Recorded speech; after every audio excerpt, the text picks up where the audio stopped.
Hello everyone, मैं विशाल महाजन भाई आज क्लास 10th में आपको कराने वाला हूं बहुत इंपॉर्टेंट क्वेश्चन। मैक्सिमम चांस रहते हैं कि इस टाइप में या इस टॉपिक में से एक क्वेश्चन एग्जाम में इस चैप्टर में से आएगा ही आएगा। वो है जीरोस फाइंड करो क्वाड्रेटिक पॉलिनोमियल के और रिलेशन किसके बीच में, relation between zeros and coefficients. Zeros और कोफिशिएंट्स के बीच में रिलेशन फाइंड करना है, प्रूफ करना है, वेरीफाई करना है। और सबसे पहले हमें जीरोस मतलब क्या होते हैं फाइंड करने के लिए। जीरोस का मतलब होता है एक्स या वाई या जेड जो भी क्वाड्रेटिक पॉलिनोमियल में वेरिएबल है उसकी एक्स की ऐसी वैल्यू अगर मैं उसमें पुट कर दूं तो वो उसको जीरो कर देता है। क्या कर देता है? जीरो कर देता है। क्वाड्रेटिक पॉलिनोमियल की वैल्यू को उसे बोलते हैं हम जीरो ऑफ द पॉलिनोमियल। जैसे कि आपने क्लास 9th में पढ़ा होगा कि कह रहा है एक पॉलिनोमियल दिया है हमें पी एक्स 2x+4, कह रहा है find zero of the polynomial. Zero of the polynomial find करने के लिए आप क्या करते थे कि पॉलिनोमियल को किसके इक्वल रख देते थे? जीरो के इक्वेट कर देते थे, क्योंकि ये फैक्टर फॉर्म में ऑलरेडी दिया हुआ है। तो 2x+4 equal to 0, 2x equal to -4 और x इक्वल टू कितना आ गया? -2 आ गया।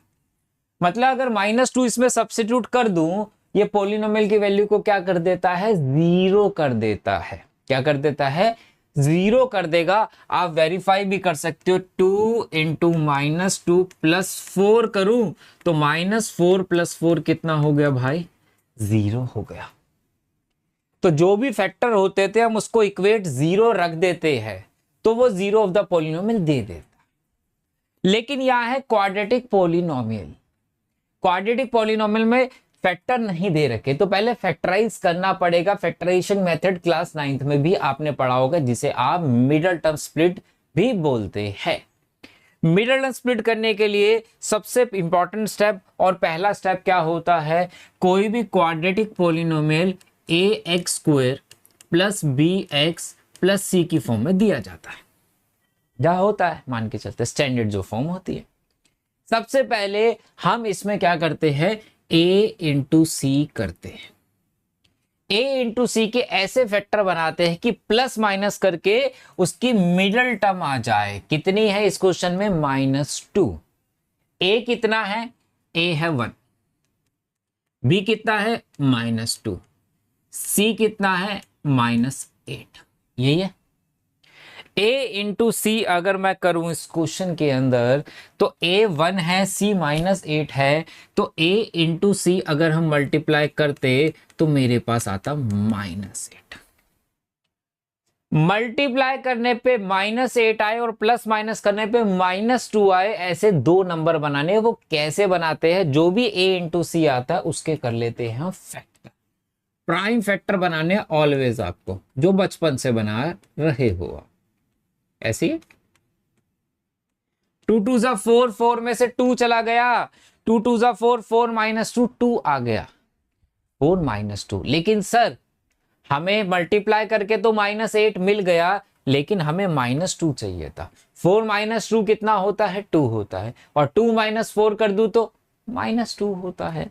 तो मेरे पास जो फैक्टर बन गए, मिडल स्प्लिट हो गई, वो हो गई -4 + 2 -8। इन दोनों में से क्या कॉमन है? x कॉमन ले लो, x -4। इन दोनों में से 2 कॉमन है। एक फैक्टर बन गया x -4 और दूसरा कितना बन गया? x + 2 बन गया। ये आपने क्लास 9th में भी करे थे। किसी को प्रॉब्लम है तो हम बिल्कुल जीरो से लेके कर रहे हैं इसको। चलो यहां तक तो कोई दिक्कत नहीं थी। जीरो ऑफ द पॉलिनोमियल ये px अभी भी है ना, पॉलिनोमियल ही तो है। जीरो ऑफ द पॉलिनोमियल बनाने के लिए किसके इक्वेट कर देते हैं? फैक्टर्स को जीरो के इक्वेट कर देते हैं। तो x -4 = 0 और x + 2 = 0 के इक्वेट कर दूं तो x एक 4 आ गया, x एक -2 आ गया। इसे बोलते हैं हम जीरो ऑफ द पॉलिनोमियल। अगर आप इसमें 4 पुट कर दो ये जीरो कर देगा। इसमें आप -2 पुट कर दो, ये पॉलिनोमियल की वैल्यू को जीरो कर देगा। पहला क्वेश्चन था इस क्वेश्चन के पहले पार्ट में zero of the polynomial find करना था, वो आपने कर लिया। इसके बाद हमसे कहता है verify the relation between zeros. ये जीरोस तो आ गए, क्वाड्रेटिक पॉलिनोमियल है तो दो जीरोस तो आएंगे। इसके अंदर एक जीरो को पहले या दूसरे जीरो दोनों को हम नाम, इनका नामकरण कर देते हैं। एक को हम अल्फा बोल देते हैं, एक को हम बीटा बोल देते हैं। इसको अल्फा बोल दो, इसको बीटा बोल दो, कोई दिक्कत नहीं है, नाम कोई भी। एक को अल्फा बोलना है, एक को बीटा बोलना है, जो मर्जी ना। ये है जीरोस। ए बी सी को बोल रहा है कॉफिशिएंट, ये एक्स स्क्वायर का कॉफिशिएंट है, ये एक्स का कॉफिशिएंट है, ये कांस्टेंट है। कह रहे हैं इनके बीच का रिलेशन वेरीफाई करो। जीरोस और कॉफिशिएंट्स के बीच में रिलेशन होता है, और बहुत सारे एक्स्ट्रा क्वेश्चंस भी मैं कराऊंगा तो इन रिलेशन पे करेंगे। पहला रिलेशन जो होता है बेटा वो होता है अल्फा प्लस बीटा, इन दोनों का सम जो इक्वल होता है वो माइनस बी बाय ए के होता है। दूसरा रिलेशन जो होता है अल्फा इंटू बीटा, जो कि इक्वल होता है सी बाय ए के। कैसे होता है चेक करें, जरा ध्यान से देखना। अल्फा प्लस बीटा निकाल रहा हूं सबसे पहले। अल्फा कितना है 4, बीटा कितना है -2। कितना आ गया बेटा, 2 आ गया। ये किसके इक्वल होना चाहिए, ये इक्वल होना चाहिए था माइनस बी बाय ए के। अब माइनस बी बाय ए की वैल्यू निकालता हूं।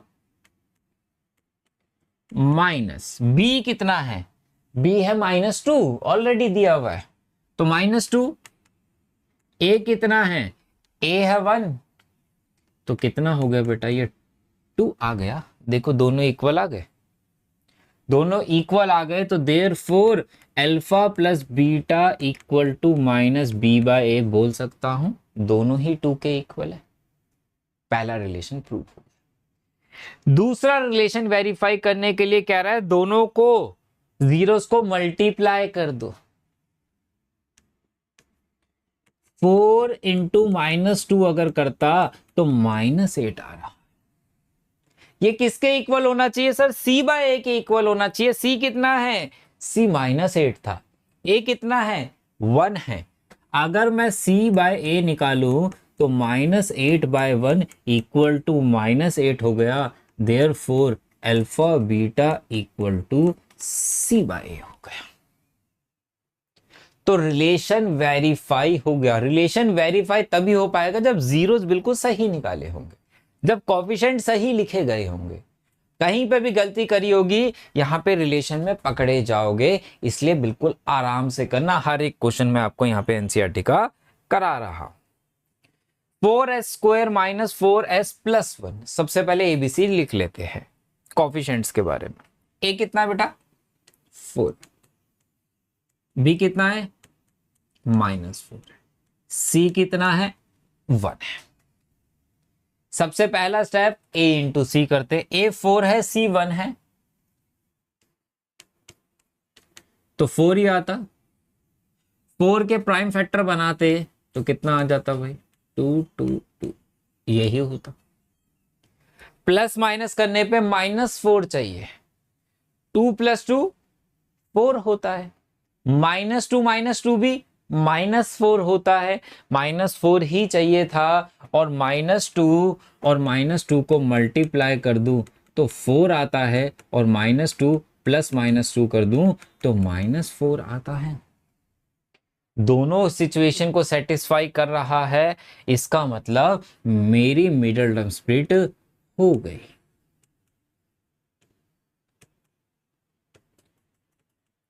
यही होगा। इन दोनों में से क्या कॉमन है, इन दोनों में से 2 भी कॉमन है, s भी कॉमन है, तो 2s - 1 हो गया। इन दोनों में से -1 कॉमन ले लो तो 2s पॉजिटिव हो गया और 1 नेगेटिव का हो गया। फैक्टर की बात करें तो फैक्टर जो बन गए 2s - 1 बन गया, और दूसरा भी 2s - 1 बन गया। फैक्टर्स को किसके इक्वेट रखा जाता है, 0 के इक्वेट रखा जाता है, 0 के इक्वेट रखा जाता है। 2s माइनस 1 इक्वल टू 0 और s equal to 1/2, s equal to 1/2 के हो गया। एक को क्या बोल देंगे, एक को अल्फा बोल दो, दूसरे को बीटा बोल दो। रिलेशन वेरीफाई करना है, जीरोस हो गए जहां तक क्वेश्चन था। अब हमें रिलेशन फाइंड करना है और रिलेशन के लिए हम अल्फा प्लस बीटा निकालेंगे पहले।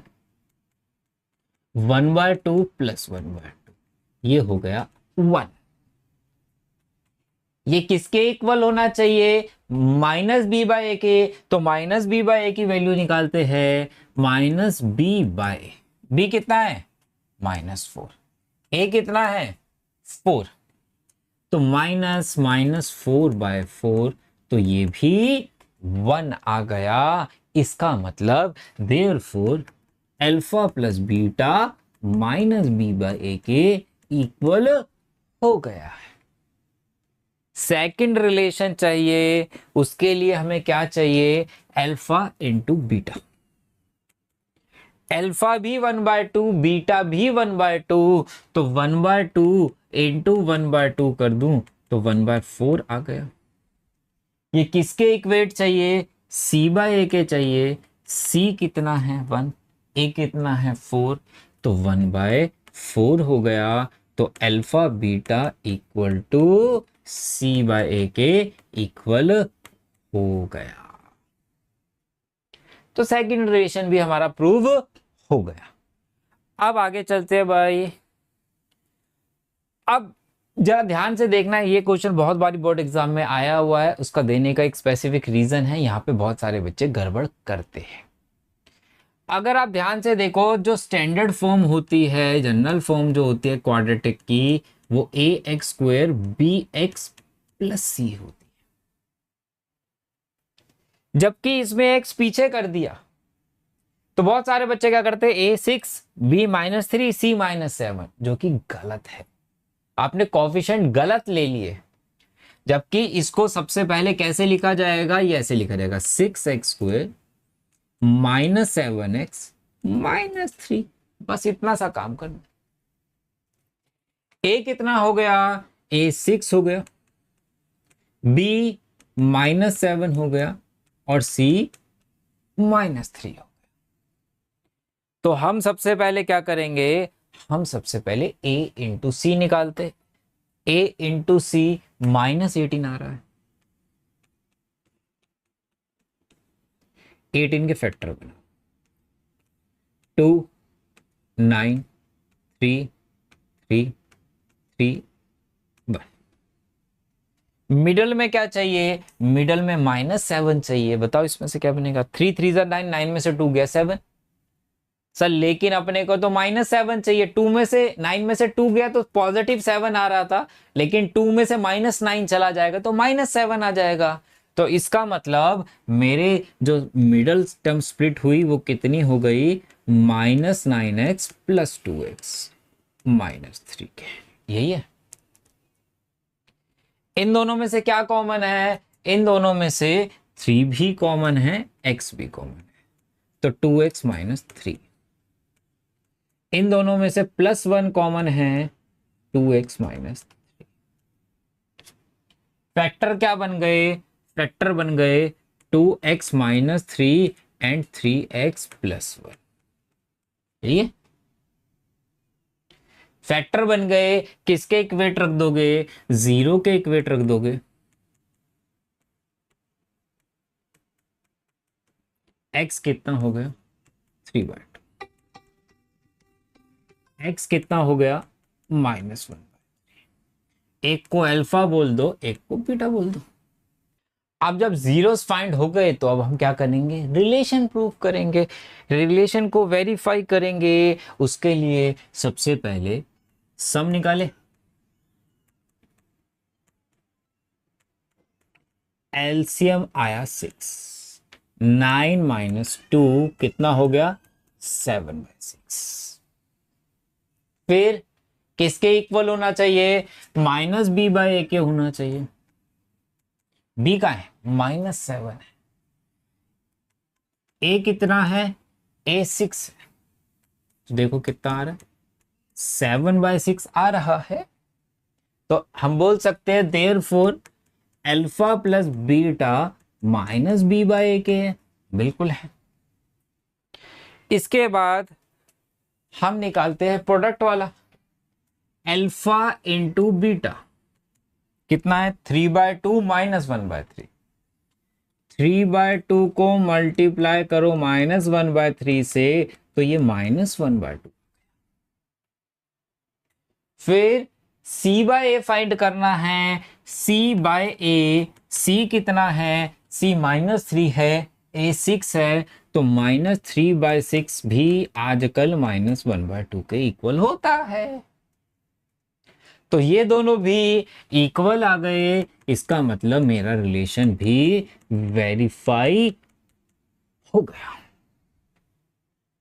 तो इस क्वेश्चन में ये बात बहुत इंपॉर्टेंट रहती है, जरा ध्यान रखना। हाँ, 4u² + 8u, इस पे एक क्वेश्चन और करा रहा हूं मैं साइड में, ठीक है। मिडिल टर्म स्प्लिट का रिलेशन में हम यही कर लेते हैं। जैसे कि मेरे पास कोई क्वेश्चन है 2x² + -6x, ठीक है। ये है मेरे पास एक पॉलिनोमियल। अगर मैं इसमें a की बात करूं तो कितना है 2, b की बात करूं -6 और c की बात करूं तो 0 है। ऐसे ही दो क्वेश्चन इसलिए क्योंकि एक से ज्यादा जब हो जाते हो तो दिमाग में बात बैठ जाती है। एक क्वेश्चन में कभी कभी हमें कॉन्सेप्ट क्लियर नहीं हो पाता। अब मुझे बताओ, जब हम मिडिल टर्म स्प्लिट करते हैं, मिडिल टर्म स्प्लिट तो तभी करते हैं ना, मिडिल टर्म होनी चाहिए जो। इन तीनों की मिडिल टर्म कौन सी है, bx। इसमें तो c है ही नहीं, कांस्टेंट है ही नहीं। तो जहां पे कांस्टेंट नहीं हो, जहां पे तीन टर्म्स नहीं बन रही हो, वहां पे मिडिल टर्म कैसे हो सकती है। तो यहां पे अगर आप ध्यान से देखो, यहां पे अगर मैं शुरू की दोनों टर्म्स में देखूं तो कॉमन आ रहा है 2x, कितना बच गया, यहां x बच गया, यहां 3 बच गया। देख लो, स्प्लिट हो गया ऑलरेडी, फैक्टर बन गए। फैक्टर जब बन गए, एक फैक्टर बन गया, 2x को 0 के इक्वेट कर दिया और एक x - 3 को इक्वल टू 0 कर दिया। तो x = 0/2 0 हो गया और x = 3 हो गया। एक अल्फा आ गया, एक बीटा आ गया। अब इसको देख के आपके दिमाग में ये अपने आप चमकने लग गया होगा क्वेश्चन। क्या करना चाहिए भाई, इसमें क्या कॉमन है। a की बात करूं तो 4 है, b की बात करूं तो 8 है, c की बात करूं तो 0 है। तो क्या स्प्लिट करना चाहिए, a × c करने का कोई फायदा है नहीं है सर, क्योंकि वो 0 ही आएगा, क्योंकि वो 0 ही आने वाला है मेरे पास। तो मैं क्या करता हूं भाई, इसमें से क्या कॉमन है, 4u कॉमन है, तो u + 2 हो गया। एक फैक्टर 4u 0 के इक्वल हो गया, एक u + 2 0 के। u कितना हो गया, u 0 हो गया, u कितना हो गया -2 हो गया, एक अल्फा हो गया, एक बीटा बन गया। रिलेशन निकाले, अल्फा प्लस बीटा -2 किसके इक्वल होना चाहिए, -b/a के। b कितना है, b था 8, a कितना है 4, तो -b/a -2 के हो गया। पहला रिलेशन वेरीफाई हो गया, अल्फा प्लस बीटा -b/a के इक्वल है, क्योंकि दोनों ही -2 है। दूसरे की बात करें, वो कितना होता है, अल्फा इंटू बीटा होता है। अल्फा 0 है, बीटा -2 है, तो 0 की -2 में करूंगा तो 0 ही आएगा। और ये किसके इक्वल होता है, ये इक्वल होता है c/a के। c कितना है, c 0 है, a कितना है 4 है, 0/4 0 होता है आजकल। फिफ्थ पार्ट भी बहुत इंपॉर्टेंट है इसका, और बहुत सारे बच्चे इस टाइप के क्वेश्चन में गलती कर जाते हैं। तो जरा ध्यान से देखना। फिर से अगर हम देखें, 3 टर्म नहीं है, सिर्फ 2 टर्म। यहां पे ए की बात करूं तो ए है 1, बी जो होता है एक्स वाई जेड वेरिएबल का कॉफिशिएंट होता है। यहां टी स्क्वायर का कॉफिशिएंट 1 है, इसमें टी है ही नहीं, तो इसका मतलब बी 0 है और सी -15 है। अब जब 3 टर्म्स है ही नहीं, तो मिडिल टर्म कैसे स्प्लिट हो सकती है? इसको कराने से पहले मैं 2 क्वेश्चन कराने वाला हूं आपको। जैसे कि पहला क्वेश्चन, x² -4 है मेरे पास एक पॉलिनोमियल, इसके कह रहा है मिडिल टर्म स्प्लिट करो, जब फैक्टर बनाओ, जब जीरोस फाइंड करो। भाई 3 टर्म नहीं है, मैं नहीं मिडिल टर्म स्प्लिट कर रहा, फिर क्या करे? मैंने क्या किया, 4 को 2 का स्क्वायर लिख सकता हूं। इसका क्या फायदा हुआ? अगर आप देखो फॉर्मूला बन रहा है, फॉर्मूला बनता तो कितना बनता, x + 2 x - 2 बन जाता। लो जी, फैक्टर बन गए। एक को इक्वल टू 0 रखा, x - 2 आ गया, फिर दूसरे को इक्वल टू 0 रखा, x2 आ गया, जीरोस आ गए। आप देखो दूसरा एग्जांपल लेके देखते हैं। ये तो बहुत सिंपल था, क्योंकि 4 परफेक्ट स्क्वायर है तो 2 का स्क्वायर लिख दिया। लेकिन यही क्वेश्चन अगर मेरे पास x² - 7 होता सर, तो क्या करता? तो उस केस के अंदर जरा ध्यान से देखें। सर 7 तो किसी का स्क्वायर करने पे नहीं आता, बिल्कुल नहीं आता, क्योंकि ये एक परफेक्ट स्क्वायर नंबर नहीं है। तो मैं इसको √7 का स्क्वायर तो लिख सकता हूं। √7 का स्क्वायर 7 होता है, √7 × √7 7 होता है, तो a + b बन गया और a - b बन गया। तो एक कितना हो गया, √7 आ गया, और एक कितना आ गया, √-7 आ गया। ठीक है। अब ये क्वेश्चन आपको दिखने लग गया होगा भाई क्या करना चाहिए इस क्वेश्चन के अंदर। अगर आपको इसमें प्रॉब्लम है, अब शायद प्रॉब्लम नहीं होगी। 3 टर्म नहीं है, स्प्लिट होना नहीं है। जब होना नहीं है तो मैंने क्या देखा, t का स्क्वायर है 15, किसी का परफेक्ट स्क्वायर है ही नहीं 15, तो मैं इसे √15 का स्क्वायर कर देता हूं। a + b हो गया और a - b। ऐसी है। एक फैक्टर t + √15 = 0 और दूसरा t - √15 = 0। t कितना आ गया, -√15, t कितना आ गया, √15।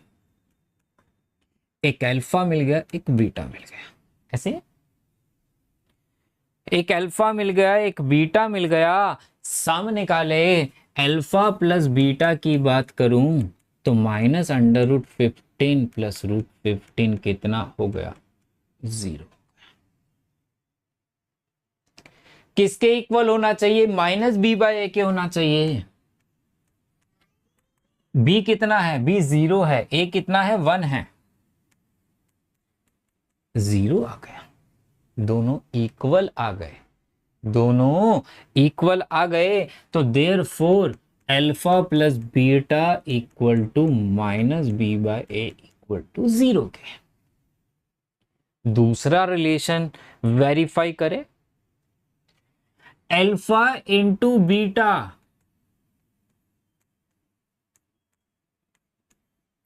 कितना हो गया, -15। ये किसके इक्वल होता है, c/a के होना चाहिए। तो पहले चेक करते हैं c कितना है, -15, a कितना है, 1, तो -15/1 = -15 आ गया। Therefore alpha × beta = c/a = -15 prove हो गया ये भी। ठीक है। तो परफेक्ट स्क्वायर अगर हो तो वो तो उसका स्क्वायर करके हमारे आराम से फैक्टर बन जाता है। अगर परफेक्ट स्क्वायर नहीं है, जैसे 4 हो, 1 हो, 25 हो, 9 हो, 16 हो, तब तो कोई दिक्कत नहीं। अदरवाइज आप सब में अंडर रूट लगा के आप इसको फैक्टर में कन्वर्ट कर सकते हो। लास्ट क्वेश्चन देखते हैं इस क्वेश्चन का। क्वाड्रेटिक पॉलिनोमियल दिया हुआ है भाई, एक परफेक्ट एक जनरल फॉर्म में दिया हुआ है 3x² - x - 4। a कितना है 3, b कितना है -1, c कितना है -4। a इंटू सी करते तो -12 आता।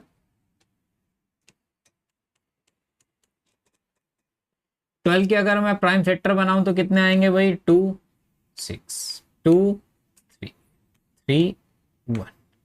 मिडिल टर्म में क्या चाहिए, मिडिल टर्म में चाहिए -1। सर 4 - 3 1 होता है, लेकिन -1 चाहिए, तो उल्टा कर दो 3 - 4 कर दो। 3 - 4 -1 होता, मल्टीप्लाई करोगे तो -12 आएगा ही आएगा। तो क्या बन गए भाई -4x + 3x - 4। अच्छा एक चीज और भी, बहुत सारे बच्चे कहते हैं सर ये -4 पहले क्यों लिखा, +3 लिखता तो अलग आएंगे क्या? नहीं, ऐसा कुछ नहीं है। 3 - 4 लिखो कि -4 + 3 लिखो, जीरोस बिल्कुल सेम ही आने वाले हैं आप लोगों के, ठीक है। इन दोनों में से क्या कॉमन है, सिर्फ x कॉमन। इन दोनों में, दोनों 1 के टेबल में आते हैं तो +1 कॉमन ले लो। तो एक फैक्टर बना x + 1, एक बन गया 3x - 4।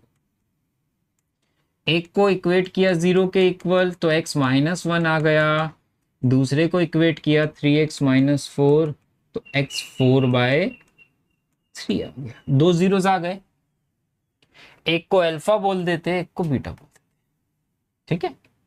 एक अल्फा हो गया और एक बीटा हो गया। अगर मैं यहां पे अब रिलेशन वेरीफाई करूं तो पहला चाहिए अल्फा प्लस बीटा,